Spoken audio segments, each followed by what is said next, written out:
जैसे कि बताइए कि स्टोर सीरीज़ में से बहुत ही ज़्यादा संभावना होती है कि आपके एग्ज़ाम में आने वाला है, क्योंकि घटना चेक जो है यूपी के एग्ज़ाम के लिए स्पेशली बहुत ही ज़्यादा विश्वसनीय माना जाता है। इसमें से बहुत सारे प्रश्न आपके एग्ज़ाम में देखने को मिलेंगे अगर आप 10 के 10 इसमें करके जाएंगे। तो गए चलिए शुरू कर लेते हैं कि बिल्कुल भी मिस मत कीजिएगा सारे के सारे प्रश्न। तो गए चलिए पहला प्रश्न है, दोस्तों वीडियो लाइक भी कर दीजिएगा और चैनल को सब्सक्राइब नहीं किया तो सब्सक्राइब तो जरूरी कर लें। तो गए पहला प्रश्न यहाँ पे कौन सा होगा वो देख लेते हैं। तो कि यहाँ पे पहले सबसे पूछा जाएगा आपका हिस्ट्री के 5 प्रश्न। तो हिस्ट्री के 5 प्रश्न इसमें पूछे जाने हैं और उसके साथ साथ यहाँ पे देखिए राष्ट्रीय आंदोलन के 5 प्रश्न पूछे जाएंगे। तो पहले में कहा गया है कि यहाँ पर देखिए उपनाम है और नाम है। तो सीमांत गांधी के नाम से किसको जाना जाता है? तो गई देखिए जो सीमांत गांधी के नाम से जानते हैं आप जानते हैं अब्दुल गफ्फार खान को, ये इसका राइट आंसर हो जाएगा।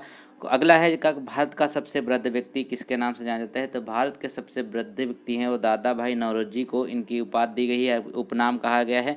महामना के नाम से किनको जाना जाता है? तो वो हो जाएंगे मदन मोहन मालवीय। और यहाँ पे भारत का लौह पुरुष है वो हो जाएंगे सरदार वल्लभ भाई पटेल।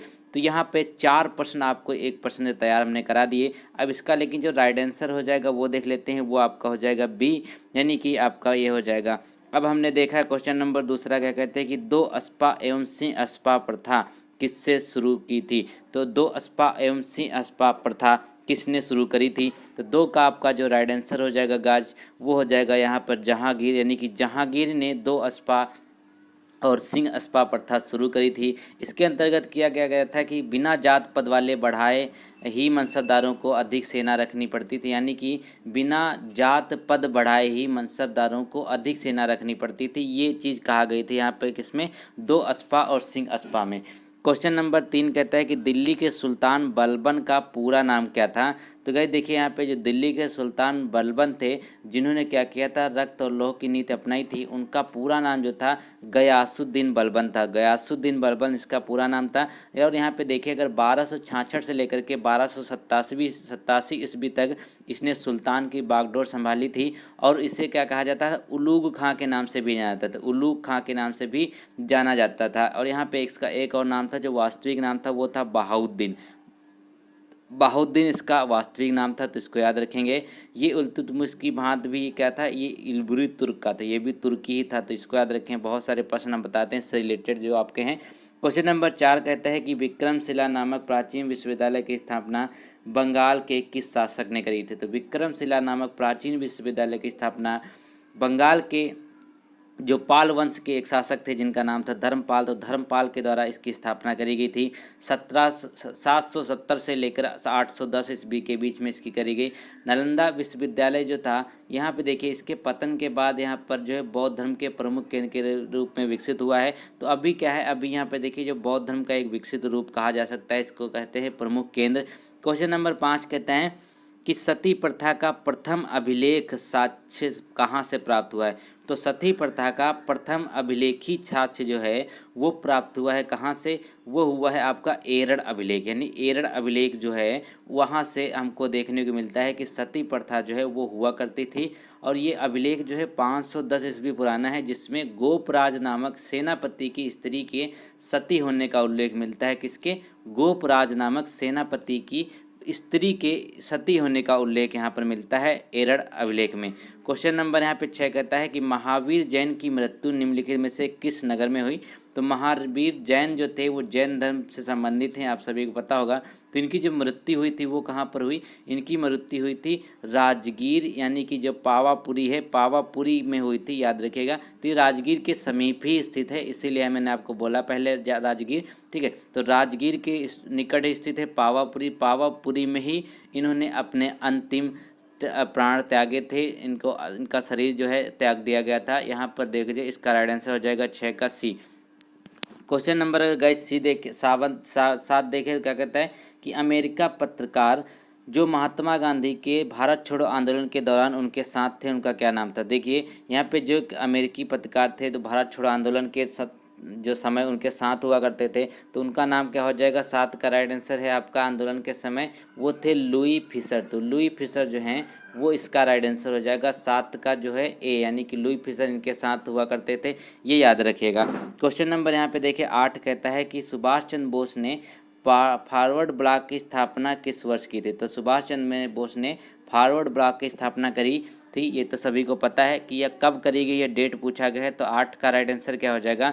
1939 में फॉरवर्ड ब्लॉक की स्थापना करी गई थी सुभाष चंद्र बोस के द्वारा। और यहाँ पे देख लेते हैं इनसे रिलेटेड कुछ स्पेशल चीज़ें, जैसे कि 23 जनवरी को 1897 में इनका उड़ीसा के कटक में जन्म हुआ, ये भी पूछ लिया जाता है कभी कभी, ठीक है। और इन्होंने क्या कहते हैं 1920 में आईसीएस की परीक्षा भी उत्तीर्ण करी थी। और 1938 में, देखिए 1938 भी इम्पोर्टेंट है क्योंकि यहाँ क्या क्या था, हरिपुरा एवं 1939 त्रिपुरी में कांग्रेस के अध्यक्ष बने थे। तो ये याद रखिएगा, ये इसका देखिए राइट आंसर क्या होगा इसका? 1939 होगा। क्वेश्चन नंबर 9 कहता है कि स्वतंत्र भारत के प्रथम विधि मंत्री कौन थे?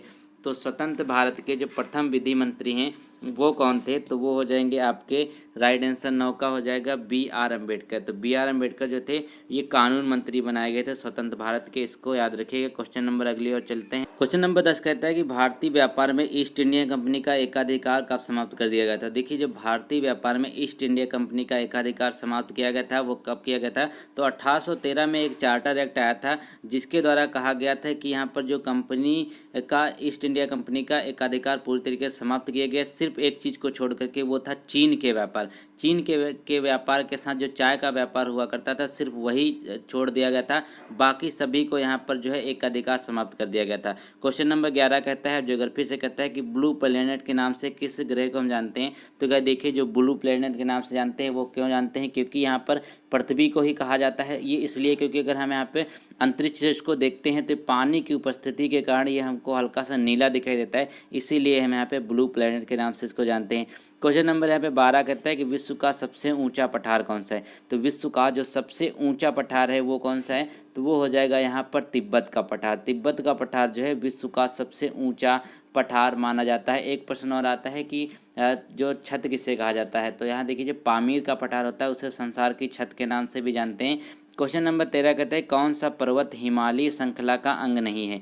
तो यहाँ पे एक पर्वत है जो हिमालयी श्रृंखला का अंग नहीं है। तो 13 का राइट आंसर क्या हो जाएगा? वो हो जाएगा आपका, इसमें देखें तो आपका ए हो जाए कि अरावली जो है वो आपका हिमालय का भाग नहीं है। बाकी जो आपके कुनलुन, हिंदुकुश, काराकोरम, ये सारे के सारे हिमालय के ही भाग हैं, लेकिन अरावली जो है ये हिमालय का भाग नहीं है। एक चीज़ देखिए, अरावली जो है विश्व की सबसे पुरानी जो है पर्वत श्रेणियों में गिना जाता है, इसको याद रखेंगे। क्वेश्चन नंबर 14 कहता है कि भारत के दक्षिणी छोर यानी कि जो साउथर्न टिप है उसका क्या नाम है? तो भारत का जो सबसे दक्षिणी छोर है उसको हम यहाँ पे क्या कहते हैं? तो वो हो जाएगा यहाँ पर इंदिरा पॉइंट के नाम से जानते हैं, इंदिरा पॉइंट, ठीक है। और उसके साथ साथ यहाँ पे एक पॉइंट उसका नाम दिया जाता है पिगमेलियन पॉइंट भी कहा जाता है, ठीक है। तो इसको याद रखेंगे। 14 का राइट आंसर क्या हो जाएगा? सी, यानी कि इंदिरा पॉइंट कहाँ पे स्थित है? निकोबार द्वीप में इसको पिगमेलियन पॉइंट के नाम से भी जानते हैं। क्वेश्चन नंबर 15 कहता है कि दो नदियों के बीच उपजाऊ भूमि को हम क्या कहते हैं? तो दो नदियों के बीच की जो उपजाऊ भूमि होती है उसको क्या कहा जाता है? उसको दोआब कहा जाता है। दोआब इसका राइट आंसर हो जाएगा। इसको दो नदियों के बीच की भूमि बहुत ही ज़्यादा उपजाऊ होती है, इसके लिए इसको दोआब का प्रयोग किया जाता है। क्वेश्चन नंबर 16 कहता है कि 1 रुपये के नोट पर किसके हस्ताक्षर होते हैं? पुराना घिसा पिटा सवाल। तो 16 का जो राइट आंसर हो जाएगा वो हो जाएगा वित्त सचिव, यानी कि वित्त सचिव के साइन होते हैं 1 रुपये के नोट के। बाकी जितने भी नोट होते हैं उन पर क्या होता है? उन पर आपके साइन होते हैं जो आपके रिजर्व बैंक के वो होते हैं, ठीक है, सचिव। अगला क्वेश्चन देख लेते हैं, वो हो जाएगा आपका किसान क्रेडिट कार्ड योजना का प्रारंभ किया गया था किस वर्ष? तो किसान क्रेडिट कार्ड जो है आपका, जो इसे कह सकते हैं KCC, ठीक है। तो किसान क्रेडिट कार्ड योजना की जो प्रारंभ करी गई थी वो कब करी गई थी? तो 17 में देखें तो इसका हो जाएगा सी, यानी कि 1998 से 1999 के बीच में इसकी यहाँ पर शुरुआत करी गई थी किसान क्रेडिट कार्ड में। इसमें ये हुआ करता था कि देखिए इस योजना का जो उद्देश्य था कि समुचित और जो सरल तरीके से उनको जो है आर्थिक सहायता दिलाना है, इस किसान क्रेडिट कार्ड योजना का मुख्य पहलू था। क्वेश्चन नंबर 18 कहता है केंद्र सरकार के राजस्व का मुख्य स्रोत क्या है? तो केंद्र सरकार के राजस्व का जो मुख्य स्रोत है 18 में देखें तो वो आपका हो जाएगा, 18 का जो राइट आंसर है वो आपका डी, यानी कि वस्तु एवं सेवा कर। तो वस्तु एवं सेवा कर जो है ये केंद्र सरकार का मुख्य राजस्व का मुख्य स्रोत है, इसको याद रखेंगे। जैसे कि आपको पता है अभी GST है, GST में जो है आपके सारे के सारे टैक्स जुड़ जाते हैं, उसी एवं वस्तु एवं सेवा कर कहा गया है, गुड्स एंड सर्विस टैक्स।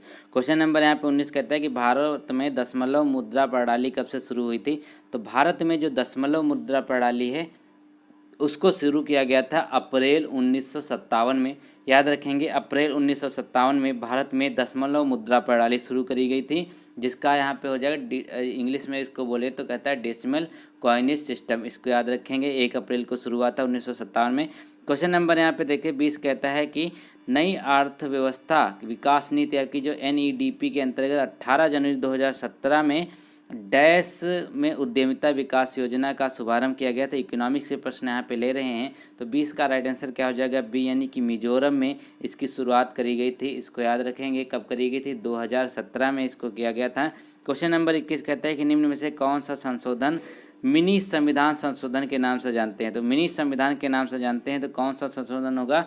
तो सिंपल सा है, इसका 42वां संशोधन होगा, लेकिन इसका ऑप्शन पहले देखेंगे तो इसका राइट आंसर हो जाएगा यहाँ पर आपका सी, यानी कि 42वां संविधान संशोधन जो 1976 में हुआ था, इसको याद रखेंगे। अगला प्रश्न कहता है कि किस संविधान संशोधन अधिनियम द्वारा संपत्ति के अधिकार को मूल अधिकार नहीं रहा, इसको हटा दिया गया? तो ये पहले जो है मूल अधिकार हुआ करता था, संपत्ति का अधिकार, जिसको अब सिर्फ एक कानूनी अधिकार दिया गया है। तो वो किस चीज़ में है? वो है 300 के पार्ट ए में या फिर का में। तो ये अब यहाँ पर है और इसको हटा दिया गया। तो ये किस संविधान संशोधन के तहत हटाया गया था? ये हटाया गया था 44वां संविधान संशोधन, जो हुआ था कब हुआ था? 1978 में। 1978 में ये हुआ था। और 42वां हुआ था 1976 में। 4 4 8 होता है, 1978 हो जाएगा। 4 2 6 होता है, 1976 होगा। इस तरीके से इसको याद कर लीजिए। क्वेश्चन नंबर 23 कहता है कि भारतीय संविधान के निम्नलिखित में से किस भाग में सामाजिक एवं आर्थिक लोकतंत्र को सुनिश्चित किया गया है? तो भारतीय संविधान के निम्नलिखित में किस भाग में सामाजिक एवं आर्थिक लोकतंत्र को सुनिश्चित किया गया, वो देख लेते हैं। तो 23 में जो आपका राइट आंसर हो जाएगा वो हो जाएगा, आप देखेंगे इसको तो हो जाएगा सी, यानी कि जो राज्य के जो नीति निर्देशक तत्व हैं, यानी कि DPSP जो है, उसमें यहाँ पर सामाजिक और आर्थिक लोकतंत्र को सुनिश्चित किया गया है। और ये हमारा किस में है? ये 51 के क्या हो जाएगा? 51 जो अनुच्छेद है उसमें है, भाग का में। और जो भाग है कितना है? वो आपका हो जाएगा भाग 4 में। तो अनुच्छेद में 51 है और भाग में 4 में है ये, और आयरलैंड से इसको लिया गया है, इसको भी याद रखें। क्वेश्चन नंबर 24 कहता है कि लोकतंत्री विकेंद्रीकरण का आशय क्या है? तो लोकतंत्री विकेंद्रीकरण का जो आशय है वो देख लेते हैं। तो 24 का राइट आंसर क्या हो जाएगा? वो हो जाएगा स्थानीय सरकार, यानी कि जो लोकतंत्री विकेंद्रीकरण का आशय है उसका मतलब होता है स्थानीय सरकारें। क्वेश्चन नंबर यहाँ पे देखिए 25 कहता है कि अंतिम अपीलीय न्यायालय कौन सा है? तो अंतिम अपीलीय न्यायालय जो है वो कौन सा है? तो 25 का राइट आंसर क्या हो जाएगा? जो अंतिम अपीलीय न्यायालय है कि जो लास्ट है जहाँ पर आप अपील कर सकते हैं किसी भी चीज़ को लेकर, तो वह है आपका उच्चतम न्यायालय। उच्चतम न्यायालय कहाँ पर है? वो दिल्ली में है। और यहाँ पे देख लेते हैं कि किसके तहत करते हैं? 132, यानी कि अनुच्छेद 132 होता है। तो 132 के तहत क्या करेंगे आप? इसमें जो है अपील कर सकते हैं उच्चतम न्यायालय में। क्वेश्चन नंबर साइंस के देखिए 5 तो कहता है 26वीं की ध्वनि नहीं गुजर सकती। तो जो ध्वनि होती है वो किससे नहीं गुजर सकती? ये तो आप सभी लोग जानते ही होंगे। 26 का राइट आंसर क्या होगा? डी, यानी कि जो निर्वात होता है, वैक्यूम होता है। वैक्यूम का मतलब क्या होता है? जहाँ पर कुछ भी मौजूद नहीं होता, ना हवा, ना गैस, ना किसी भी तरीके कुछ भी मौजूद नहीं होता है, बिल्कुल खाली, वहाँ पर क्या होता है? ध्वनि आपकी ट्रेवल नहीं कर सकती, क्योंकि ध्वनि को ट्रेवल करने के लिए कोई ना कोई मीडियम जरूर चाहिए होता है। बाकी ये ठोस में, स्टील में, जल में, सब में यहाँ पर ये ट्रेवल करेगी। क्वेश्चन नंबर 27 कहता है कि कंप्यूटर की भाषा में रैम का पूर्ण रूप क्या होता है? तो रैम का पूर्ण रूप क्या होता है? देखिए रैम का जो फुल फॉर्म होगा रैंडम एक्सेस मेमोरी, सभी को पता होना चाहिए। तो random access memory option number 20 का सही हो जाएगा। क्वेश्चन नंबर 28 कहता है कि निम्नलिखित में से कौन सा एसिड चींटी के काटने में मौजूद होता है? तो चींटी के काटने से जो एसिड मौजूद होता है वो देखें। तो 28 का जो राइट आंसर है सभी को पता होना चाहिए कि वहाँ पे क्या होता है। तो देखिए अब यहाँ पे चींटी काटती है, या फिर आपका इमली में टार्टरिक एसिड होता है, नींबू में साइट्रिक एसिड होता है। तो इस तरीके से एसिड भी पूछ लिया जाता है। तो 28 का जो आपका राइट आंसर है वो हो जाएगा फॉर्मिक एसिड। तो फॉर्मिक एसिड चींटी में मौजूद होता है। वो जब काटती है तो अपना एसिड छोड़ देती है शरीर में, बॉडी में। तो वहाँ पे देखिए इतने बड़े से चकत्ते टाइप के पड़ जाते हैं अगर आपको चींटी काट रही है तो, छोटा सा। शुरुआत में तो बहुत दर्द होता है 1-2 मिनट के लिए। क्वेश्चन नंबर 29 कहता है कि मनुष्य के शरीर में कुल कितनी हड्डियां होती है? तो यहाँ पे इतना आसान प्रश्न पूछा है। तो मनुष्य के शरीर में जो कुल हड्डियां होती हैं वो तो 206, और यहाँ पे जो सबसे बड़ी हड्डी होती है उसको कहते हैं फीमर, जो पाई जाती है आपके जांघ में। और जो सबसे छोटी हड्डी होती है उसको कहते हैं स्टेपीज, जो पाई जाती है कान में। ठीक है, ये आपकी फीमर और स्टेपीज जो छोटी और बड़ी हड्डियाँ हो गई। क्वेश्चन नंबर 30 कहता है कि चेचक के लिए वैक्सीनेशन का आविष्कार किसने किया था। जो चेचक होती है उसके लिए वैक्सीन किसने बनाई थी, यहाँ पे इसका आविष्कार किसने किया था। तो 30 का राइट आंसर क्या हो जाएगा, सी, यानी कि एडवर्ड जेनर ने यहाँ पर चेचक के लिए वैक्सीनेशन का आविष्कार किया था। अब यहाँ पे देखिए क्वेश्चन नंबर जो 31 का है, देखिए आप 5 नंबर जो है आपके किस चीज़ के आएंगे, वो आने वाले हैं आपके मैथमेटिक्स के। तो मैथमेटिक्स के जो 5 नंबर हैं वो किस तरीके के पूछे जाएंगे उनको यहाँ पर हम देख लेते हैं। तो गाइस यहाँ पे पहला प्रश्न बोला गया है कि दो संख्याओं का योग 37 है, उनके वर्गों का अंतर 185 है। अब यहाँ पर दो संख्याओं का अंतर क्या होगा, ये तो बहुत ही आसान है। तो इसमें क्या कर लेंगे, x और y मान लेते हैं कि दो संख्या हैं, तो x प्लस वाई जो है वो कितना है, वो आपको 37 दिया हुआ है। और फिर यहाँ पे x square plus y square is equal to कितना है, वो 185 है। क्योंकि यहाँ पे ये अंतर पूछा है तो माफ़ कीजिएगा माइनस है, वो अंतर होगा तो माइनस होगा यहाँ पर, ठीक है। तो ये आपका x square minus y square हो जाएगा, ये माइनस में है। अब आप देख लेंगे इन दोनों को अगर यहाँ पे कंप्यूट करेंगे इन दोनों को, तो हाँ इसके बाद हमारा जो क्या आ जाएगी वैल्यू, इनको क्या करेंगे, इनको जो कंप्यूट करेंगे इसमें एक फॉर्मूला लगेगा ए स्क्वायर माइनस बी स्क्वायर, ठीक है। तो इक्वेशन 1 ये थी, इक्वेशन 2 ये थी। तो इन दोनों को जब सॉल्व कर लेंगे आप तो आपका राइट आंसर क्या हो जाएगा, एक्स माइनस वाई जो है, एक्स माइनस वाई जब इसको आप सॉल्व करेंगे तो आपका यहाँ पे आएगा 185/37। 185/37 इसको काट देंगे तो सीधे 5 से कट जाएगा, तो 5 इसका राइट आंसर आ जाएगा, यानी कि 5 इसका अंतर आ जाएगा, याद रखेंगे। इस तरीके से आपको इसको करना है। क्वेश्चन नंबर 32 कहता है कि एक भिन्न का हर उसके अंश से 3 अधिक है, यदि अंश में 7 की वृद्धि कर दी जाए और हर में 2 की कमी कर दी जाए तो परिणाम में 2 प्राप्त हो जाता है। तदनुसार उस भिन्न के अंश तथा हर दोनों में योग कितना है। अब देख लेते हैं, जैसा बोल रहा है वैसे ही करना है। तो मान लेते हैं कि अंश जो है x है, तो हमने अंश को x मान लिया। अब क्या करेंगे, हर को क्या मान लेंगे, जो आपका हर हो जाएगा वो x+3 हो जाएगा, क्योंकि हर में बोला है कि 3 जोड़ देना है, ठीक है। अब यहाँ पे देख लेते हैं, अब यह हो गया आपका हर हो गया x+3, अंश हो गया x। अब जो प्रश्न कहता है वो देख लेते हैं। अब जो प्रश्न कह रहा है उसमें कह रहा है आपकी x+7, क्योंकि यहाँ पे बोला x+7, इसमें 7 जोड़ना, 7 की वृद्धि हो जाती है। फिर नीचे वाले वैल्यू में क्या हो जाएगा, इसमें क्या कहता है 2 की कमी हो जाती है। तो x+3 - 2 इस तरीके से कर सकते हैं कि नहीं, क्योंकि परिणाम जो आएगा वो 2 आएगा। अब यहाँ पे ये आपकी इक्वेशन बन गई। इस इक्वेशन को सॉल्व करेंगे तो इक्वेशन में जब सॉल्व करेंगे तो x की वैल्यू आ जाएगी 5। जब x की वैल्यू आपकी 5 आ जाएगी तब यहाँ पे आप इसको पुट कर देंगे तो आपका अंश 5 हो जाएगा, और यहाँ पे 5 + 3 हो जाएगा, इसमें वैल्यू पुट करेंगे तो ये 8 हो जाएगा। तो आपकी क्या हो जाएगी, 5 3 8 हो गया, और 8 + 5 ये आपका अंश और हर का योग पूछा है, तो 8 5 13 हो जाएगा। तो राइट आंसर क्या हो जाएगा, बी हो जाएगा 13 का। अगला प्रश्न देखें। तो गाइस क्वेश्चन नंबर 33 कहता है कि 1/2 की पावर -2 है, उसके बाद यहाँ पे 1/3 की पावर -2 है, फिर सबकी -2 है यहाँ पे लिखा हुआ। अब यहाँ पे देखिए, अगर इन संख्याओं का व्युत्क्रम करेंगे या फिर इसका रेसिप्रोकल करेंगे तो क्या हो जाएगा। रेसिप्रोकल करेंगे तो आप क्या कर सकते हैं, इसको लिख सकते हैं ऐसे कि नहीं, 2 - 1 की पावर यहाँ पे -2 इस तरीके से लिख सकते हैं, क्योंकि यहाँ पे रेसिप्रोकल करेंगे तो साइन चेंज हो जाएगा, बिल्कुल चेंज हो जाएगा। उसके बाद यहाँ पे क्या करेंगे, 3 की पावर -1 हो जाएगी, उसके बाद यहाँ पे पावर इसकी -2 हो जाएगी। इसी तरीके से यहाँ पर अलग भी टर्म ले लेंगे कि 4 की पावर -1, और यहाँ पे टोटल जो हो जाएगा उसकी -2 हो जाएगी, ठीक है। अब ये हो गया। अब इसको करने के बाद यहाँ पे क्या करेंगे, ये पावर आपको पता है ये मल्टीप्लाई हो जाएंगे आपस में। जब मल्टीप्लाई हो जाएंगे तो क्या हो जाएगी, 2 की पावर 2 हो जाएगा, यहाँ पे 3 की पावर यहाँ पे 2 हो जाएगा, इसी तरीके से 4 की पावर 2 हो जाएगा। तो इनको सॉल्व कर लेंगे तो क्या आएगा, 576 आपका राइट आंसर आ जाएगा। तो बहुत आसान सा प्रश्न था क्वेश्चन नंबर बी।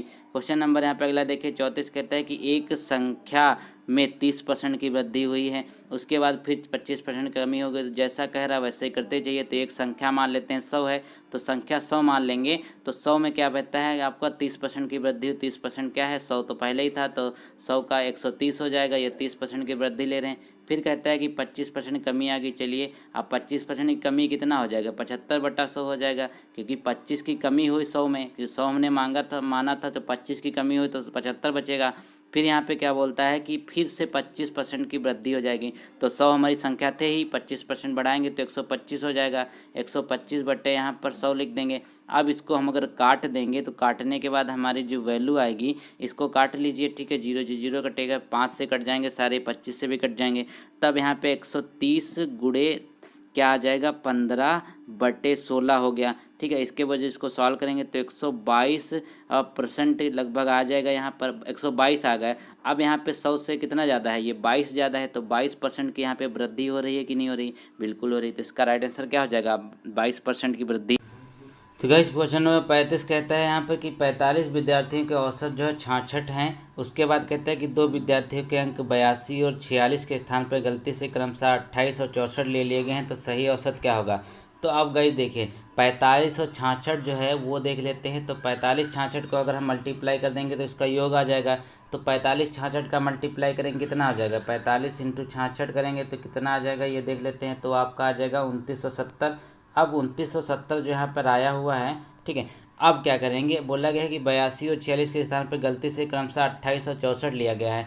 अब इसमें से हम अगर 28 और 64 को प्लस कर दें, ठीक है, उसके बाद है 82 प्लस जो आपका 46 है उसको प्लस कर दें और इसमें से माइनस कर दें, तो आपका राइट आंसर आ जाएगा कि नहीं। और यहाँ पे 45 का औसत है, तो 45 से डिवाइड करेंगे, चलिए देख लेते हैं। तो क्या करेंगे, 2970 में से हम माइनस कर देंगे किसको, इन दोनों को, योग को। कितना करेंगे, 28 प्लस 64 को यहाँ पे माइनस करेंगे, ठीक है। अब यहाँ पे क्या करेंगे, फिर से हम इसको प्लस करेंगे, इनको किसको, 82 और 66 को। तो 82 प्लस 66 कर देंगे इसको प्लस, और अपान में हम कर देंगे यहाँ पे 45। क्यों 45 करेंगे, क्योंकि यहाँ पे 45 का औसत ही दिया हुआ है। तब इसको आप अगर काट पीट देंगे तो आपका 66.8 इसका राइट आंसर आ जाएगा, ठीक है। इस तरीके से इसको आप सॉल्व कर सकते हैं। क्वेश्चन नंबर यहाँ पे देखिए 36 कहता है कि सदैव शब्द में कौन सी संधि है। तो सदैव शब्द जो है वो उसमें कौन सी संधि है। तो 36 की अगर बात कर लेते हैं गाइस, तो ये आपका देख लेते हैं इसको किस तरीके से संधि विच्छेद करेंगे, सदा प्लस एव, इसका क्या हो जाएगा, सदा प्लस एव हो जाएगा। अब यहाँ पे देख लीजिए इसमें जो आपकी संधि हो जाएगा 36 में, वो आप देख सकते हैं कि आ प्लस ए, यानी कि क्या मिल रहा है, आ मिल रहा है प्लस ए मिल रहा है। तो आ प्लस ए होता है किसमें, वो देख ले। तो 36 का राइट आंसर क्या हो जाएगा आपका सी, यानी कि उसमें वृद्धि संधि होती है। क्वेश्चन नंबर यहाँ पे 37 कहता है कि जानने की इच्छा रखने वाले को हम क्या कहते हैं। तो जानने की जो इच्छा रखता है उसको हम जिज्ञासु कहते हैं, ठीक है। क्वेश्चन नंबर 38 कहता है कि निम्नलिखित में से एक वाक्य अशुद्ध है। तो इनमें से एक वाक्य अशुद्ध है, वही आपको बताना है। तो 38 में अगर हम ध्यान से देखें, पहला वाला ही अगर पढ़ें, तो कहता है इस बात का स्पष्टीकरण करना आवश्यक है। तो गाइस यहाँ पे देखिए पहला वाक्य जो है वो अशुद्ध है कि नहीं है। अब देख लेते हैं, अगला पढ़ते हैं कि प्याज तीखा होता है, आप इतनी देर में क्यों आए। प्रत्येक श्रमिक को 2 रुपये मिले, ठीक है, प्रत्येक श्रमिक को 2 रुपये मिले। अब यहाँ पे पहला ही आपका गलत हो जाएगा, कहता है इस बात का स्पष्टीकरण करना आवश्यक है, ठीक है, ये आपका यहाँ पे गलत हो जाएगा। तो अगर इसमें तो आप देखिए हमको भी यही लग रहा है, अगर आपको लगता है कोई और ऑप्शन गलत होगा तो नीचे कमेंट में ज़रूर बताएं, ठीक है। क्वेश्चन नंबर 39 कहता है कि दाता, दाता शब्द का स्त्रीलिंग क्या होगा। तो गाइस देखिए जो दाता शब्द का स्त्रीलिंग होगा 39 का वो हो जाएगा दात्री। ये तो बहुत आसान है, कई बार पूछा भी जा चुका है। अब 40 कहता है कि भिन्नार्थक शब्द का चयन कीजिए। अब इसमें से जो भिन्न है वो देख लेते हैं। तो 40 में जो सबसे भिन्न है क्या हो जाएगा, वो बी हो जाएगा, क्योंकि पावक, अनल, कृषाणु ये सारे के सारे क्या हैं, ये आग के पर्यायवाची हैं। लेकिन जो आपका अनिल है ये किसका है, ये हवा का पर्यायवाची। अनिल जो है आपका हवा का पर्यायवाची है, ठीक है।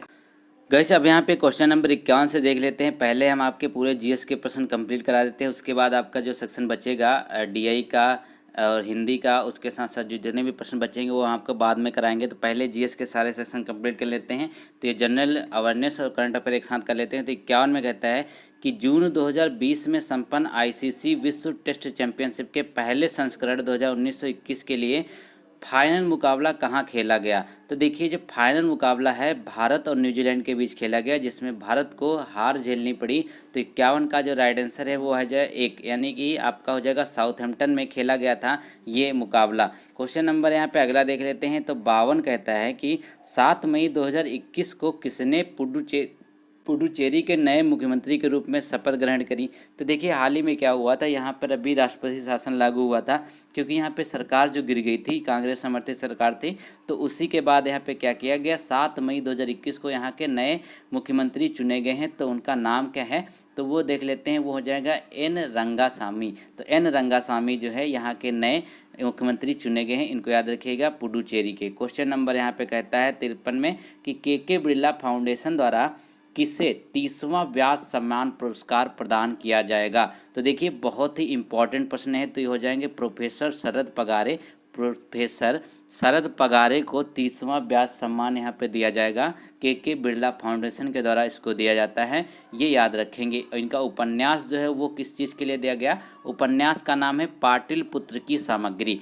क्या नाम है? पाटिल पुत्र की सामग्री। ये भी पूछ लिया जाएगा, हो सकता है। तो क्वेश्चन नंबर यहाँ पे अगला देखें, 54 कहता है कि मई 2021 में विकसित डिप्को वैन क्या है? तो देखिए यहाँ पे मई 2021 में एक विकसित करी गई डिप्को वैन, तो ये क्या है?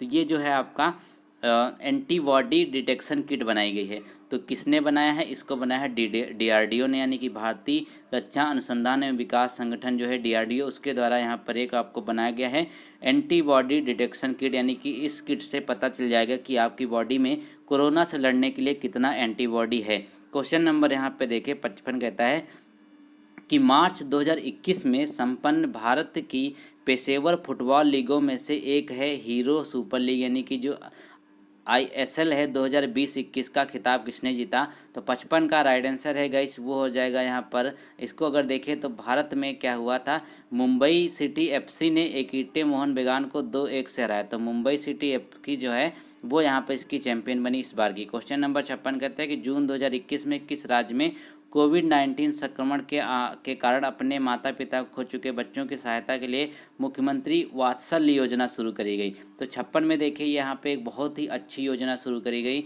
जिसका काम है यहाँ पर देखें उत्तराखंड सरकार के द्वारा वात्सल्य योजना शुरू करी गई। तो इसमें किया क्या जाएगा? इसमें ये किया जाएगा कि ऐसे बच्चों को 3000 रुपये प्रतिमाह दिए जाएंगे जिनके माता पिता की डेथ हो गई कोविड के कारण। इनको याद रखिएगा, इम्पॉर्टेंट है और सराहनीय कार्य भी है उत्तराखंड सरकार के द्वारा। क्वेश्चन नंबर यहाँ पे 57 कहता है कि मई 2021 में फ्लोरिडा USA में आयोजित 69वीं मिस यूनिवर्स प्रतियोगिता 2020 में किसे मिस यूनिवर्स चुना गया? अब देखिए यहाँ पे 2020 की बात कर रहा है, जो यहाँ पे 69वीं मिस यूनिवर्स प्रतियोगिता हुई, इसमें किसने जीता है? तो एंड्रियो मेजा को यहाँ पर जो है खिताब से नवाजा गया। और ये कहाँ हुआ है? फ्लोरिडा में हुआ है, इसको भी याद रखें। क्वेश्चन नंबर यहाँ पे अगला देख लेते हैं। तो गाइस क्वेश्चन नंबर 58 कहता है कि मई 2021 में भारतीय राजस्व सेवा के सेवानिवृत्त अधिकारी जगजीत पावड़िया को कहाँ स्थित अंतर्राष्ट्रीय नारकोटिक्स नियंत्रण बोर्ड INCB का अध्यक्ष बनाया गया? तो यहाँ पे देखिए जो एक अधिकारी हैं जिनका नाम है जगजीत पावड़िया को, तो इनको अंतर्राष्ट्रीय नारकोटिक नियंत्रण बोर्ड का अध्यक्ष चुना गया। तो 58 का जो राइट आंसर है गाइस वो आपका हो जाएगा ऑस्ट्रेलिया। तो ऑस्ट्रेलिया में जो है इनको चुना गया। ऑस्ट्रेलिया के यहाँ पे क्या है? वियना में चुना गया, क्योंकि ये राजधानी है, ठीक है। तो वियना में इनको अध्यक्ष चुना गया, इसको याद रखें। क्वेश्चन नंबर यहाँ पे 59 कहता है कि पुस्तक टिल वी विन के लेखक कौन है? तो एक बहुत ही अच्छी मोटिवेशन पुस्तक है जिसका नाम है टिल वी विन के लेखक कौन है? तो 59 का जो राइट आंसर हो जाएगा गाइस वो आपका हो जाएगा, इस पुस्तक को लिखा किसने है? लिखा है आपके रणदीप गुलेरिया, चंद्रकांत लहरिया, गगनदीप कांग, तो तीनों ने इसको लिखा है। तो उपयुक्त सभी इसके राइट आंसर हो जाएगा टिल वी विन, ये आपका हो जाएगा। इसके आगे जो इसका फुल नाम है इस पुस्तक का वो देख लेते हैं, till we win India's first against the कोविड-19 पेंडेमिक। तो तीनों के द्वारा ये पुस्तक लिखी गई। क्वेश्चन नंबर 60 कहता है कि ASV UK द्वारा ISO 9001-2015 गुणवत्ता प्रबंधन मानक प्रमाणन प्राप्त करने वाला देश का पहला चिड़ियाघर। देखिए ISO प्रमाणित देश का पहला चिड़ियाघर जो बन गया है उसका नाम क्या है? तो 60 का जो राइट आंसर है वो आपका हो जाएगा यहाँ पर जो नेहरू जूलॉजिकल पार्क है। तो नेहरू जूलॉजिकल पार्क को पहला ISO प्रमाणित पार्क घोषित किया गया, पक्षी चिड़ियाघर, ठीक है। तो यहाँ पे 60 जो ये है कहाँ पर ये देख लेते हैं। तो ये तेलंगाना में स्थित है, तेलंगाना में स्थित है, आप इसको याद रख सकते हैं। अगला क्वेश्चन देख लेते हैं जनरल अवेयरनेस के पास। जनरल अवेयरनेस में क्या है 10 प्रश्न आपके आएंगे एग्जाम में, जो कहीं से भी आ सकते हैं, स्टैटिक जीके हो या कुछ भी हो। तो जनरल अवेयरनेस या फिर GS का कोई ईमान धर्म होता नहीं है, कहीं से भी आ सकता है।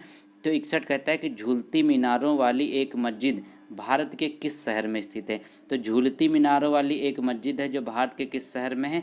तो 61 का जो राइट आंसर हो जाएगा वो हो जाएगा अहमदाबाद। तो अहमदाबाद में एक झूलती मीनारों वाली मस्जिद स्थित है, जो कहाँ पर है? सीदी बशीर नाम है इस मस्जिद का, याद रखिएगा सीदी बशीर। अगला प्रश्न देख लेते हैं। ये कहता है कि माई कंट्री माई लाइफ, बहुत बार ये प्रश्न हमने कराया है। तो ये कौन है? इसके लेखक हैं LK आडवाणी। तो LK आडवाणी इसके लेखक है जिनकी पुस्तक का नाम है माई कंट्री माई लाइफ। इन्होंने क्या किया, अपने व्यक्तिगत जीवन की चर्चा करी है इस पुस्तक में, क्योंकि इनकी आत्मकथा है ये। क्वेश्चन नंबर 63 कहता है कि राष्ट्रीय आहार संस्थान कहाँ पर स्थित है। तो राष्ट्रीय आहार संस्थान जो स्थित है वो देख लेते हैं। इसको इंग्लिश में कहें तो ज़्यादा आपको समझ आए कि नेशनल इंस्टीट्यूशन ऑफ न्यूट्रिशंस। तो न्यूट्रिशंस के लिए यहाँ पर जो आपका संस्थान है वो कहाँ पर स्थित। 63 का राइट आंसर है आपका हैदराबाद। तो हैदराबाद में स्थित है, याद रखिएगा। अगला क्वेश्चन देख लेते हैं। क्वेश्चन नंबर 64 कहता है खेलों में उत्कृष्ट प्रदर्शन के लिए निम्नलिखित में से कौन सा पुरस्कार दिया जाता है। जो खेल है उसमें सबसे अगर अच्छा करते हैं तो आपको कौन सा पुरस्कार दिया जाएगा। तो 64 का राइट आंसर हो जाएगा, वो देख लेते हैं, वो आपका हो जाएगा अगर कोई अच्छा प्रदर्शन करता है अर्जुन पुरस्कार दिया जाता है। अर्जुन पुरस्कार इसका राइट आंसर हो जाएगा। ठीक है, ये इसको कब चालू किया गया था, 1961 में इसको चालू किया गया था। क्वेश्चन नंबर 65 कहता है कि राष्ट्रीय युवा दिवस कब मनाया जाता है। अब राष्ट्रीय युवा दिवस कब मनाया जाता है ये देख लेते हैं। तो ये मनाया जाता है 12 जनवरी को, लेकिन किस लिए मनाया जाता है ये भी तो हम आपको बताएंगे।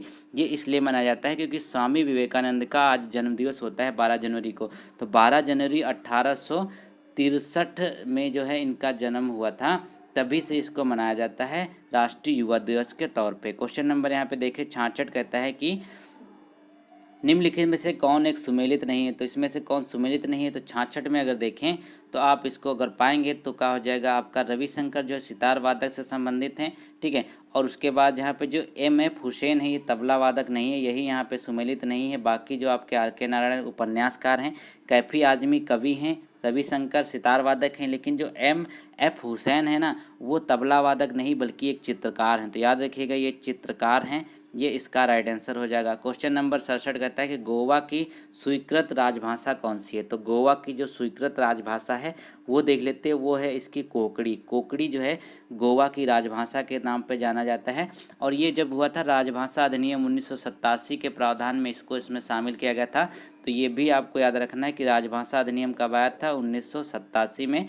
अगला क्वेश्चन देख लेते हैं। क्वेश्चन नंबर जो 68 कहता है, तो क्वेश्चन नंबर 68 में कहा कि ओटावा किस देश की राजधानी है। तो गाइज ओटावा जो है किस देश की राजधानी है। तो कनाडा की राजधानी है, याद रखिएगा। ओटावा जो है कनाडा की राजधानी है, इसको याद रखेंगे। और ग्रीनलैंड डेनमार्क के अंतर्गत जितने हैं सब के शासित द्वीप हैं, इनको याद रखें। नॉर्वे की राजधानी जो है वो आपकी ओस्ला है, और उसके साथ साथ डेनमार्क की राजधानी जो कोपेंगन है। तो डेनमार्क की जो कोपेंगन है, नॉर्वे के यहाँ पे क्या है आपकी ओस्ला है। तो यह कनाडा की हो जाएगी ओटावा, इसको याद रखेंगे। क्वेश्चन नंबर यहाँ पे देखिए 69 कहता है कि निम्नलिखित में से किसमें विधानसभा नहीं है। पिछले प्रैक्टिस में सेम या क्वेश्चन था, तो ये हो जाएगा लक्षद्वीप। लक्षद्वीप में कोई विधानसभा नहीं है, बल्कि गोवा, दिल्ली, पांडिचेरी सब में विधानसभा है। और लक्षद्वीप क्या है, ये अपने भारत का सबसे छोटा जो है वो केंद्र शासित प्रदेश है, याद रखिएगा। सबसे छोटा केंद्र शासित प्रदेश है भारत का लक्षद्वीप। क्वेश्चन नंबर 70 कहता है कि भारत में लोकनायक की पदवी के साथ कौन संबंधित है। तो भारत में जो लोकनायक की पदवी के साथ संबंधित है वो देखें तो 70 का राइट आंसर क्या हो जाएगा, वो हो जाएंगे जयप्रकाश नारायण। तो जयप्रकाश नारायण को किस नाम से जाना जाता है, लोकनायक के नाम से जानता है। एक और यहाँ पे चीज़ होती है वो क्या है, संपूर्ण क्रांति। संपूर्ण क्रांति की प्रेरणा थे, ठीक है, प्रेरणा थे, याद रखिएगा। और यहाँ पे इनको लोकनायक के नाम से जानते हैं। अगले प्रश्न की ओर चलें। वैसे अब इंग्लिश के प्रश्न कर लेते हैं। तो आपको छोटा सा पैसेज दिया हुआ है, इसको अगर पढ़ना चाहते हैं तो पढ़ लीजिए, वरना फिर स्किप कर दीजिए 2-3 मिनट आगे, क्योंकि अगले प्रश्न देखिए। तो इंग्लिश का पैसेज ये है, 2 मिनट का टाइम है आपके पास, 2 मिनट में आराम से पढ़ सकते हैं। तो वीडियो पॉज करके पढ़ लीजिए। तो उम्मीद है आपने इस पैसेज को पढ़ लिया है। तो अब यहाँ पे इससे प्रश्न ले लेते हैं। तो 41 में कहता है कि what were the two man talking about while walking along the forest path.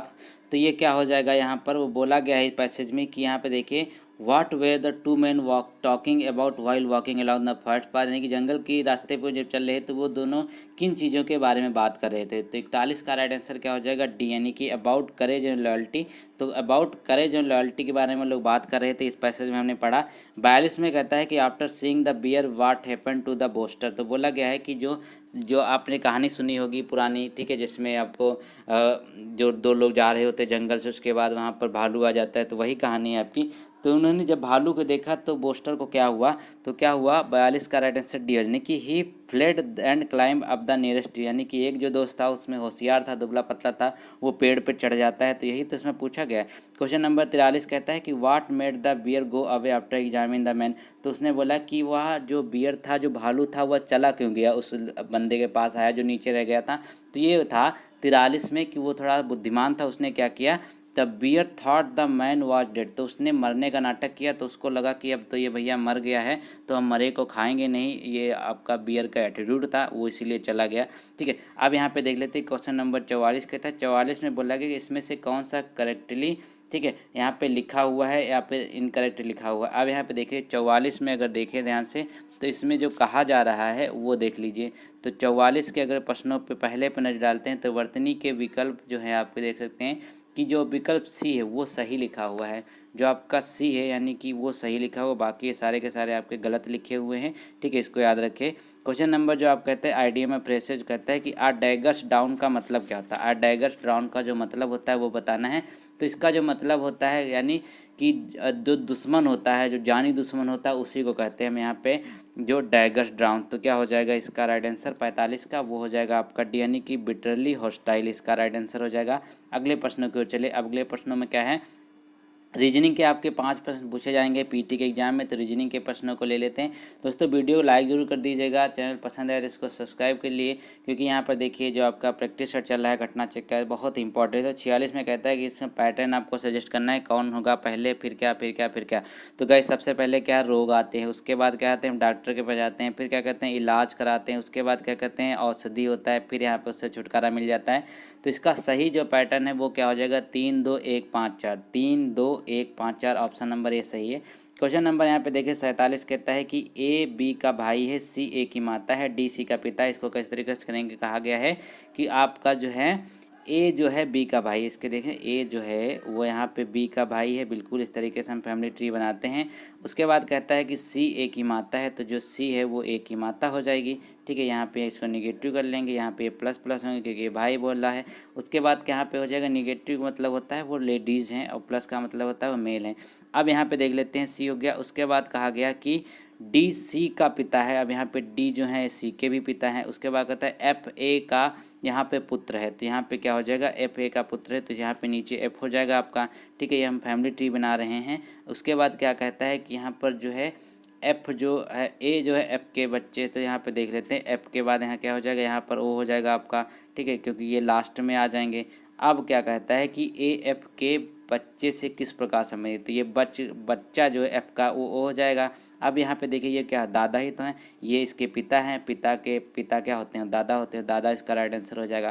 Question number यहाँ पे देखिए 48 कहता है कि इनमें से कौन सा एक सबसे अलग है, सबसे अलग कौन सा है वो पहचानना है। तो देखिए फोड़ा, हार्मोन, खून की कमी, उच्च रफ्तार। तो यहाँ पे देखें 48 का जो राइट आंसर हो जाएगा वो हो जाएगा सी, यानी कि जो हार्मोन्स होते हैं वो यहाँ पे सबसे अलग हो जाएंगे। बाकी फोड़ा जो है खून की कमी है, उच्च रक्तचाप है, ना किसी चीज़ को संकेत करते हैं कि आपकी बीमारी है या फिर किसी चीज़ की यहाँ पे कमी है। ठीक है, लेकिन हार्मोन जो होता है इन सबसे अलग है। क्वेश्चन नंबर देखिए 49 कहता है कि किसी निश्चित कुट भाषा में इसको ऐसे लिखा जाता है, तो प्रीच को हम कैसे लिखेंगे। तो प्रीच को हम कैसे लिखेंगे वो देख लेते हैं। तो सिंपल सा हमको करना कुछ नहीं है। ठीक है, प्रीच को हम कैसे लिखेंगे वो देख लेते हैं।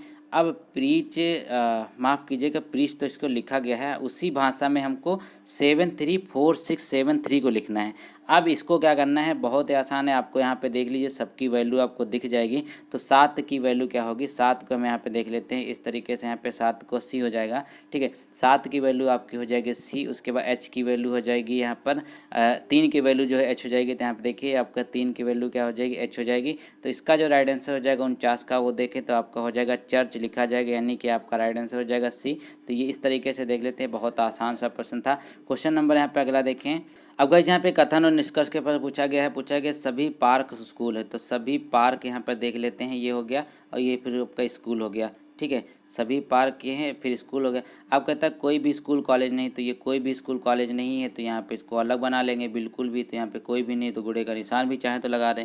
अब कहता है कि यहाँ पर कोई भी स्कूल, कोई भी कॉलेज स्कूल नहीं है। ठीक है, कोई भी कॉलेज स्कूल नहीं है, ये बिल्कुल सही बात बोला गया। फिर बोला कुछ स्कूल पार्क हैं, कुछ स्कूल पार्क हैं, सभी पार्क स्कूल नहीं तो कुछ स्कूल पार्क भी हो जाएंगे। फिर कहता है कि कोई भी पार्क कॉलेज नहीं है, तो कोई भी पार्क कॉलेज नहीं है, बिल्कुल नहीं है, पहले ही बोल चुका है स्टेटमेंट में।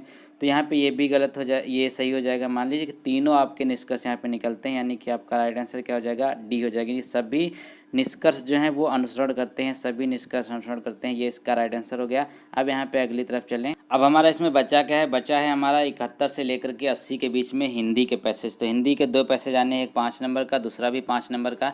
तो गाइस देखिए, जो हिंदी के पैसेज हैं बहुत आसान होते हैं, इनको आप सब लोग कर लेंगे। ये पैसेज मैं नहीं कराऊंगा क्योंकि मैंने देखा कि आप लोग पैसेज करते नहीं हैं। क्यों करें भाई, जब इतना आसान होता है? बिल्कुल सही है, तो इनको स्किप करते हैं। आप भी स्किप करते हैं तो आज हम भी स्किप कर देते हैं। तो चलिए हम ले लेते हैं सीधे DI के प्रश्न, क्योंकि यहाँ पर ये सारे के सारे प्रश्न जो हैं वो आप आसानी से कर लेंगे।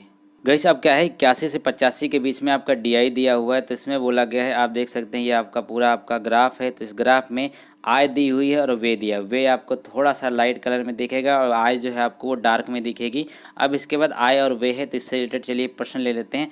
तो प्रश्नों में कहा गया है कि कुल आय जो है ध्यान में रखते हुए कुल आय जो है और इनकम के बीच प्रतिशत अंतर ज्ञात कीजिए। तो अब देख लेते हैं इनके जो आय है और एक्सपेंडिचर है, यानी कि इनकम और एक्सपेंडिचर के बीच में जो डिफरेंस है वो देख लेना है। अब यहाँ पे देख लेते हैं डिफरेंस कितना हो जाएगा। तो हमको सबको अलग अलग काउंट करना पड़ेगा। तो क्या हो जाएगा, अप्रैल माह से लेकर जुलाई माह तक व्यक्ति का कुल व्यय यानी कितना है, कुल खर्चा उसका कितना है। तो कुल खर्चे को हम काउंट कर लेते हैं। तो कितना हो जाएगा आपका, वो हो जाएगा 55। तो ये आपका कुल खर्चा हो जाएगा। ठीक है, ये हो जाएगा ई यानी कि एक्सपेंडिचर मान लेते हैं। अब यहाँ पे जो टोटल इनकम है वो कितनी हो जाएगी, इनकम को काउंट करेंगे तो क्या है, बड़े वाले कर लेंगे। 22 हो गया, 30 हो गया, 20 हो गया, 38 हो गया। 3 सबको काउंट कर लेंगे तो कितना हो जाएगा, ये 110 हो जाएगा। ठीक है, 110 हो गया। अब इनके बीच का डिफरेंस कितना हो जाएगा, ये हो जाएगा आपका 55। तो 55/110 करेंगे। क्यों करेंगे, क्योंकि भैया हमको यहाँ पे टोटल इससे कंपेयर करना है। गुणा 100 कर देंगे तो ये हो जाएगा 11×5=55। तो यहाँ पे राइट आंसर 50% आ जाएगा। तो 50% जो है ये इसका राइट आंसर हो गया। अगले प्रश्नों की ओर चले। अगला प्रश्न कहता है 82 में कि उसका कुल एक्सपेंडिचर कुल आय का कितना परसेंट है। कुल एक्सपेंडिचर जो है कुल आय का कितना परसेंट है। अब यहाँ पे देख लेते हैं कुल एक्सपेंडिचर कुल आय का कितना परसेंट है। अभी तो हमने पूरा का पूरा काउंट किया था। तो कुल एक्सपेंडिचर कितना था हमारा, वो था 110। और कुल आय कितनी थी, यहाँ पे जो इनकम है वो थी यहाँ पर 55।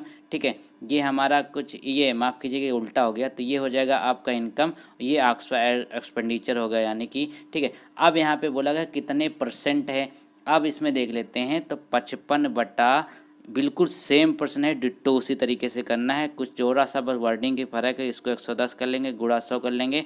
तो इसको भी देख लेंगे तो इसका भी राइट आंसर 50% ही आएगा। ठीक है, ये 50% इसका भी राइट आंसर हो जाएगा, option number B. Question number यहाँ पे 83 कहता है कि उस व्यक्ति की औसत आय कितनी है। अब औसत आय कैसे निकालेंगे वो देख लेते हैं। तो औसत आय के लिए क्या करेंगे, औसत आय के लिए हमको क्या करना है, जितनी इसकी आय है यानी कि जो डार्क वाले हैं सभी को काउंट कर लीजिए। डार्क वाले हैं सभी को काउंट कर लिया हमने। कितना आया हमारा, 110 आया। अब 110 तो आ गया। अब औसत कैसे निकालेंगे, 4 ही महीने की तो दी है तो 4 से इसको डिवाइड कर देंगे। तो 4 से इसको डिवाइड कर देंगे कितना आ जाएगा, 27.5। क्योंकि ये वैल्यू हज़ार में दी हुई तो हो जाएगा 27,500। ठीक है, 27,500 हो गया इसका राइट आंसर। क्वेश्चन नंबर यहाँ पे देखिए 84 कहता है कि उस व्यक्ति का औसत व्यय कितना है। अब एक्सपेंडिचर पूछा है यानी कि जो खर्चा है वो कितना है। अब खर्चा में क्या करेंगे, जो आपके लाइट कलर में है उसको काउंट कर लीजिए। टोटल हमारा कितना काउंट होगा, 55 होगा। अब 55 एक काउंट हो गया। उसके बाद क्या करेंगे, इसको हम क्या करेंगे 4 से डिवाइड करेंगे, क्योंकि 4 ही महीने का तो पूछा है। तो इसको जो आप काउंट करेंगे तो आप देखेंगे कि इसका जो आपको हो जाएगा वो आपका टोटल आ जाएगा जो 13,750। क्यों, क्योंकि यहाँ पे 1,000 से गुणा भी करेंगे, क्योंकि हज़ार में आपको देख सकते हैं वैल्यू दी हुई है। तो 13,570 इसका राइट आंसर हो गया। बिल्कुल 13,570 हो गया। अब यहाँ पे देख लेते हैं गाइस 750 होगा, माफ़ कीजिएगा 5 और 7 मैंने उल्टा बोला। क्वेश्चन नंबर 85 कहता है कि उस व्यक्ति का जून माह में आय व्यय से कितना परसेंट कम है। अब जून माह की जो वैल्यू है वो देख लेते हैं। तब बोला गया है जून माह में जो उसकी आय है खर्चे से कितना कम है। अब इसके डिफरेंस देख लेते हैं, क्योंकि खर्चा उसका ज़्यादा था 25 था और उसकी कमाई जो थी वो 20 थी। तो इसका 5 डिफरेंस आया। अब 5 जो डिफरेंस आया है वो किस पे आया है, वो आपका यहाँ पे पूछा गया है कि कितना कम था, किस पे कम था, उसके खर्चे पे। तो खर्चा 25 हुआ था, गुणा 100 कर देंगे तो कट जाएगा सीधा सीधा 25 चक्कू 100 और 5 चक्कू 20, यानी कि 20% उसकी जो है वो आय वहाँ पर कम हुई थी उसके खर्चे के जून महीने में। क्वेश्चन नंबर यहाँ पे देखिए हमने यहाँ पे ख़त्म कर लिया। अब यहाँ पे अगले प्रश्न की ओर चलें। अब यहाँ पे देखिए क्वेश्चन नंबर जो अगला कहता है इसमें क्या है 85 से 90 के बीच में है। अब इसमें देखें, इसमें कहता है आपका एक अन्न की वैल्यू है, फिर चावल की, फिर गेहूं की। तो ये आपको यहाँ पे ग्राफ दिख रहा है। अब इस ग्राफ में हमको कैसे सॉल्व करना है वो देखें। तो P Q R S charge की वैल्यू यहाँ पे दी हुई है। अब पहला प्रश्न कहता है कि जो आपका आर है, आर राज्य का अन्न जो है खाद्य पदार्थ का प्रतिशत क्या है। तो आर राज्य का अन्न का जो खाद्य पदार्थ का प्रतिशत है वो देख लेते हैं। तो 86 में अगर आर की वैल्यू देखें, यहाँ पे आर में अन्न की वैल्यू कितनी है, वो 70 ही तो है। तो 70 हो जाएगा। तो टोटल कितना हो जाएगा, यहाँ पर टोटल हमारी 200 आएगी, क्योंकि पूरा जो टोटल है वो हमारा 200 है। अब ये 70 हो गया। अब 70/200 कर लेंगे और गुणा कर लेंगे 100। आपका राइट आंसर आ जाएगा कितना, 35 आ जाएगा। तो 35% हमारा जो अन्न की ये वैल्यू आ जाएगी, इतना परसेंट है। अब देखिए 87 कहता है कि गेहूं के कुल उत्पादन का कितना परसेंट गेहूं पी राज्य उत्पादित करता है। अब गेहूं के कुल उत्पादन का कितना परसेंट गेहूं पी राज्य द्वारा उत्पादित किया जाता है। अब यहाँ पे देखिए पी में कहता है गेहूं किस तरीके से दिया हुआ है, ये देख सकते हैं, ये वाली आपका जो गेहूं का है। अब इसको किस तरीके से सॉल्व करेंगे, तो टोटल हमारा कितना है, टोटल है हमारा 150 में से अगर 70 घटाएंगे कितना बचा, 80। ठीक है, तो 150 में जो गेहूं का उत्पादन यहाँ पे आएगा, ये टोटल 80 बचेगा यहाँ पे गेहूं का उत्पादन, क्योंकि टोटल वैल्यू दी है ना 150 की। ठीक है, तो 150 टोटल है, इसमें से हमारा जो 70 निकाल देंगे, क्योंकि ये 70 यहाँ से है, तो 80 आ जाएगा। गेहूँ का उत्पादन यहाँ पे 80 है, जितना भी दिया हो टन में, लाखों टन में, वो हो जाएगा। अब 80 हो गया। अब यहाँ पे हमको क्या करना है, केवल पी की हमको वैल्यू पता चल गई। इसी तरीके से हम क्या करेंगे, सभी के गेहूं की वैल्यू निकालेंगे, पी क्यू आर एस की, चारों के गेहूं की वैल्यू निकाल के फिर हम इसको क्या करेंगे, इसका परसेंट निकालेंगे। तो देखिए सभी की वैल्यू क्या आ जाएगी, इसको इस तरीके से सॉल्व करेंगे तो आपका 95 आ जाएगा। इसको फिर सॉल्व करेंगे तो यहाँ पर इसकी भी आपकी वैल्यू जो है 60 आ जाएगी, और इसको सॉल्व करेंगे तो आपकी वैल्यू 80 आ जाएगी। तो हमारी जो गेहूँ का उत्पादन टोटल आया 80, 95, 60 और 80, तो टोटल काउंट कर लेंगे इसको, तो हो जाएगा 315। अब 315 टन जो था वो टोटल गेहूं था। अब यहाँ पे हमारा जो केवल पी का है वो 80 है, तो यही तो हमको निकालना था, गुणा 100 कर देंगे। अब इसको काट पीट देंगे, तो काट पीटने के बाद आपका राइट आंसर क्या आ जाएगा, सिंपल सा है, वो आएगा 25.4% आ जाएगा। ये इसका राइट आंसर हो गया। अगले प्रश्न की ओर चलें। अब यहाँ पे देखिए क्वेश्चन नंबर 88 कहता है कि सभी राज्यों में गेहूँ का औसत उत्पादन कितना होगा। अभी तो हमने सारे के सारे वैल्यू जो निकाली थी गेहूँ की, ठीक है, गेहूं का औसत उत्पादन पूछा है, क्योंकि चार की दी हुई है वैल्यू पी क्यू आर की। तो टोटल हमने गेहूं का उत्पादन कितना निकाला था, 315 टन। 315 टन निकाला था, इसको 4 से अगर डिवाइड कर देंगे तो आपका क्या आ जाएगा, सिंपल सा हमारा औसत निकल आएगा। तो हमने एक बार पूरा गेहूं की वैल्यू निकाल ही ली थी, तो इसको 4 से डिवाइड करने कितना आ जाएगा, 78.75% हो जाएगा। तो 78.75% आपका इसका औसत आ जाएगा। तो ये हो जाएगा आपका राइट आंसर इसका बी। अब बोला गया है कि कौन सा राज्य गेहूं का अधिकतम उत्पादन करता है। अब कौन सा राज्य यहाँ पे गेहूं का अधिकतम उत्पादन करता है, तो भाई हमने अभी तो निकाला, देखिए जो पहला हमने क्वेश्चन किया ना दूसरा वाला, उसी से सारी वैल्यूज हो जाएंगी। अब यहाँ पे देख लेते हैं, जो हमने क्यों की वैल्यू निकाली थी, इसमें कितना निकला था, इसमें 90 टन निकला था गेहूँ हमारा। तो यही तो सबसे, 90 नहीं 95 टन निकला था।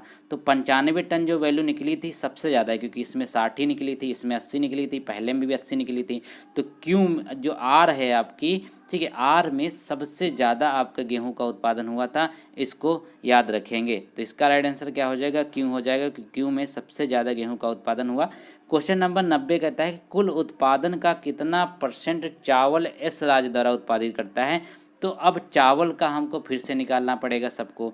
चावल का यहाँ पर निकालेंगे तो टोटल यहाँ पे क्वेश्चन क्या बोला गया है कि कुल उत्पादन का कितना परसेंट एस राज्य के द्वारा उत्पादित किया जाता है। अब एस में टोटल हम चावल का निकालेंगे। तो गाइज अब इसको देख लेते हैं, इसको किस तरीके से करना, सभी का निकाल लेते हैं। अगर इसमें हम यहाँ पे चावल का निकालते हैं, चावल कौन सा आपका, ये वाली वैल्यू है, ठीक है, ये वाली, तो टोटल 150 है, और यहाँ पे कितना हो जाएगा, 50 हो जाएगा। तो यहाँ पे हम टोटल निकालें कितना हो जाएगा आपका, पहले देखें इसमें, तो ये आपका 70 - 20 हो जाएगा, क्योंकि ये 70 है टोटल। उसके बाद यहाँ पे 20 है, 70 - 20 इसका 50 आ जाएगा। इसी तरीके से इसका 80 आ जाएगा। इसी तरीके से यहाँ पे इसका 70 आ जाएगा, इसका 100 आ जाएगा। ठीक है, अब ये हमारी सारी वैल्यूज़ आ गई। अब एस में पूछा गया, तो एस की हमारी कितनी आई है, एस में हमारा 100 आया, क्योंकि यहाँ पे देखिए 190 यहाँ तक वैल्यू, 90 माइनस किया तो हमारा 100 आ गया। तो ये जो 100 आया हुआ है, इसको हम टोटल से इसको रख देंगे। टोटल हमारा 300 आया है चावल का उत्पादन, इंटू 100 कर देंगे, ये कटा ये कटा ये कटा। अब यहाँ क्या बचेगा, 33.3% इसका राइट आंसर हो गया। तो 90 का हमारा राइट आंसर हो गया 33.3%। ठीक है, अब यहाँ पे आपके प्रश्न जो बचते हैं वो बचते हैं तालिका के। तो तालिका के प्रश्न क्या होते हैं, बहुत ही ज़्यादा लेंथी होते हैं, तो इनको जो है फ़ोन पे सॉल्व कराना बहुत ही पॉसिबल नहीं हो पाता है। इसके लिए चाहिए बढ़िया बोर्ड, जो हमारे पास है नहीं क्योंकि हम हैं गरीब। ठीक है, तो याद रखिएगा ये प्रश्न जो है आप अपने PDF से कर लीजिएगा या टेलीग्राम ग्रुप में आइए, आपको पूरी पूरी बुक मिल जाएंगी, वहाँ से इसको सॉल्व कर लीजिएगा। ठीक है, मिलते हैं नए वीडियो, तब तक के लिए वीडियो को लाइक करें। Thank you so much.